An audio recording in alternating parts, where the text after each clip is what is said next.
Yeah, it's funny, isn't it? Just as we're talking about all of this, I looked outside and I can see there's a guy going by on a lawnmower, mowing the lawn. And just think about yesterday, I was just down the road in Tesco, and it all just seems so far removed from what we're talking about. Like, surely, like real life, this isn't still real life. Like, surely. And the thing is, if we're going to take the Bible seriously and take what God says seriously, we have to try and join up the dots a bit and be willing to have Scripture surprise us and contradict us, in some ways completely assault all of our views of what real life is. I guess one of the big things that's going on in this passage for us, given where we are in the history of philosophy and the way people think about the world, to us it just seems bizarre to have spiritual beings like angels procreating with physical, material beings like humans. It just seems, to us, just doesn't make sense.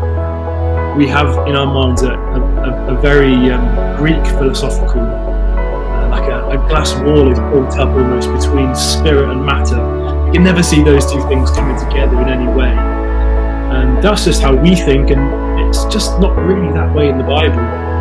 There's a distinction between spirit. God is spirit, and material things, created things, have limited life. Think of Isaiah 40, all flesh is like the grass, withers and dies.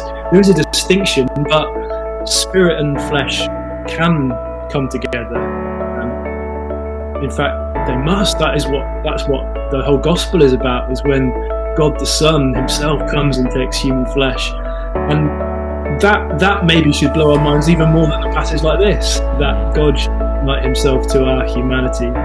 But maybe, like you say, Steve, Genesis 6 is like a little test. How willing are we to suspend all of our assumptions about how things work, as Tom said, and even the prayer that we read at the beginning, which asks for patience as we delve into Scripture. We got to be patient and hang back before going, "Oh, that's crazy! I can't possibly believe that." With patience and the help of the Spirit, it might be we read this stuff and our view of the world gets completely transformed in a much more gospel-shaped way.